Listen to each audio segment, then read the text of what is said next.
The live TV, सच सबसे आगे। 2024 के लोकसभा चुनाव की शुरुआत हो चुकी है।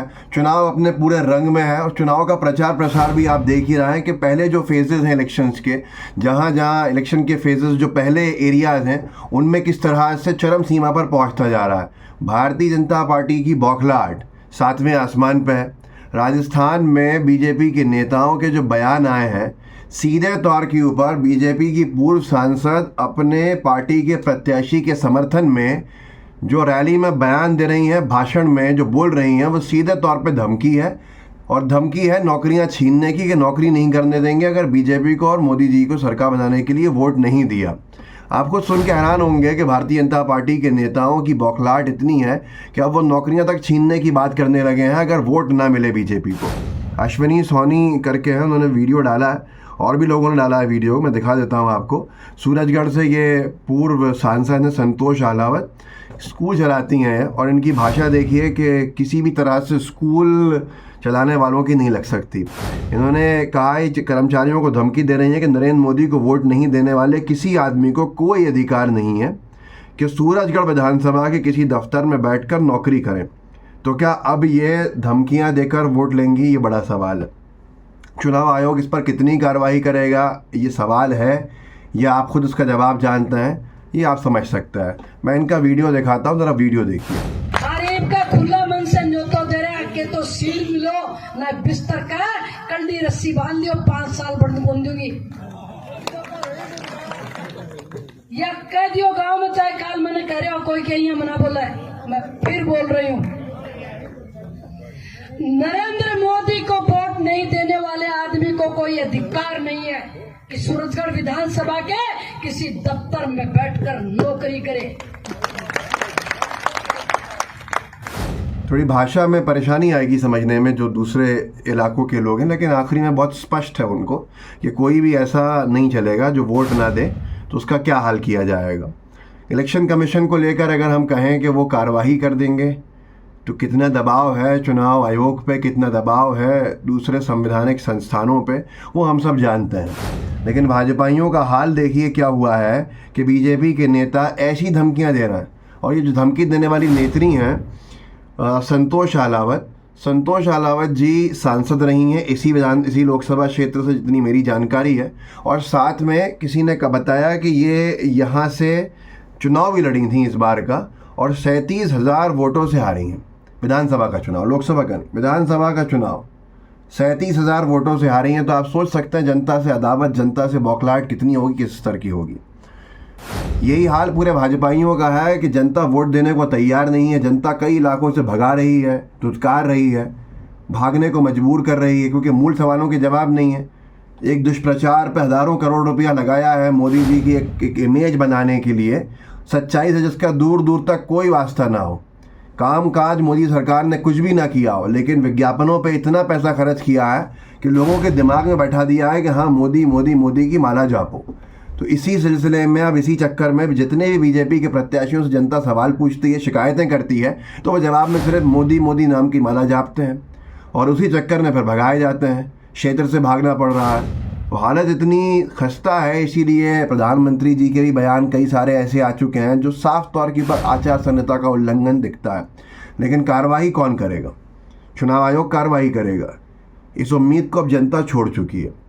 मोदी जी ने भी एक भाषण में ये कहा है कि जो चुनावी बॉन्ड का विरोध कर रहे हैं वो पछताएंगे। अब लोग पूछ रहे हैं क्या ये धमकी है? न्यूज़ 24 ने लिखा है, ब्रेकिंग न्यूज़, चुनावी बॉन्ड का विरोध करने वालों को जल्द ही पछतावा होगा। ये कहना है पीएम मोदी का। अब लोग पूछ रहे हैं ये धमकी है या समझाइश है या क्या है, क्योंकि भाषा जो है वो धमकी जैसी है कि भाई चुनावी बॉन्ड का जो विरोध कर रहे हैं वो तो वही लोग हैं जो बीजेपी का विरोध करते हैं और भाजपा की गलत नीतियों में बोलते हैं। तो क्या ऐसे लोगों को इतने बड़े पद पे बैठ के बीजेपी के सबसे बड़े नेता धमकी दे रहे हैं? अब आएगा पता चलेगा, पछतावा होगा। किस तरह का पछतावा होगा, ये बड़े सवाल हैं। और भाजपा के कई नेता, कई प्रत्याशी धमकी देते हुए दिख भी रहे हैं। एक फ़ोन कॉल जो है वो बड़ा वायरल हो रहा है। ये नेता हैं बीजेपी के जिनके पीछे एक मशीन गन लिए हुए गार्ड दिख रहा है, जिसकी एक हाथ में टॉर्च है। और इन नेता के बारे में इंडिया अवेकन ने लिखा है कि झारखंड के धनबाद से भाजपा के लोकसभा उम्मीदवार दुल्लू महतो से मिले। दुल्लू महतो इनका नाम है। भाजपा को उनसे अधिक उपयुक्त उम्मीदवार नहीं मिल सकता था, जिनके खिलाफ आईपीसी की गंभीर धाराओं के तहत 49 आपराधिक मामले दर्ज हैं। हत्या, लूट, रंगदारी, जान से मारने की धमकी सामान्य बात है और उनकी दिनचर्या का हिस्सा है। लेकिन आप सोचिए, माफिया, गुंडा, बदमाश तो मुख्तार अंसारी है। बाकी ये सब बीजेपी ने जिनको टिकट दिए दूध के धुले हुए हैं। 49 मुकदमे हैं महतो जी पे, और उसमें हत्या, लूट, रंगदारी, जान से मारने की धमकी सामान्य बात है और उनकी दिनचर्या का हिस्सा ये इंडिया अवेकन ने लिखा है। अफवाह है कि दुल्लू ने गरीबों से वसूली गई फिरौती की रकम का 25% बीजेपी को दान कर दिया था। उन्हें रिटर्न गिफ्ट के रूप में टिकट मिला। दुल्लू की उम्मीदवारी ने वैश्य और राजपूतों के बीच एक गंभीर दरार पैदा कर दी है। राजपूत नाराज हैं और उन्होंने इस बार बीजेपी को धूल चढ़ाने की कसम खाई है। मोदी अपनी कुर्सी बरकरार रखने के लिए चुनाव में बेशुमार पैसा खर्च करते हैं। पैसा कहाँ से आता है? भ्रष्टाचार मुक्त भारत योजना 2047 तक रुकी हुई है।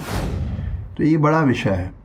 धमकाने की बात अगर है तो कल सुबह ही आम आदमी पार्टी के विधायक ने ऋतुराज झा, उन्होंने एक सनसनीखेज आरोप लगाया है। उस आरोप से अगर गोदी मीडिया का और बीजेपी की सरकार का गठबंधन ना होता तो अब तक तो पूरे देश की राजनीति हिल गई होती। अरविंद केजरीवाल जी के आसपास जिस तरह का हाल किया है बीजेपी की सरकार के अधीन आने वाली एजेंसीज़ ने, उसके बाद ये अपडेट है, न्यूज़ अपडेट जिस पे लिखा हुआ है हिंदी खबर का कि आम आदमी पार्टी विधायक ऋतुराज झा ने दिल्ली विधानसभा में किया बड़ा दावा। भाजपा ने 10 विधायकों को ज्वाइन कराने पर मंत्री पद और 25 करोड़ की ऑफर। आज सुबह किसी को ये बात ना बताने की धमकी भी दी। दिल्ली के सदन में, दिल्ली की विधानसभा के पटल पे, जहां कपिल मिश्रा ने नरेंद्र मोदी जी के चरित्र हनन का काम किया था एक वक्त, जो आज मोदी करते रहते हैं, उसी दिल्ली विधानसभा के पटल पे आम आदमी पार्टी के विधायक ऋतुराज झा ने ये इतना बड़ा आरोप लगाया कि 10 विधायकों को बीजेपी ने ज्वाइन कराने का कहा है। रेट बताया 25 करोड़, 2.5 करोड़ पर विधायक, और ये बात अगर किसी को बताई तो धमकी दी है। आप सोच लीजिए, ये हाल है। मैं यही कहूँगा कि इस वीडियो को आगे बढ़ाइएगा, लोगों को जागरूक कीजिए, लोगों को बताइए कि भारतीय जनता पार्टी के राज में हो क्या रहा है, किस तरह के लोग चुनाव लड़ रहे हैं, किस तरह के लोग प्रचार कर रहे हैं। धमकियां आम बात हो गई हैं और इलेक्शन कमीशन, चुनाव आयोग की खामोशी बहुत सारे सवाल खड़े कर रही है। आपके व्हाट्सएप ग्रुप्स होंगे, उनमें शेयर कीजिएगा, जितने लोगों तक भेज सकते हैं ज़रूर भेजिएगा। जय हिंद, जय भारत। द लाइव टीवी, सच सबसे आगे।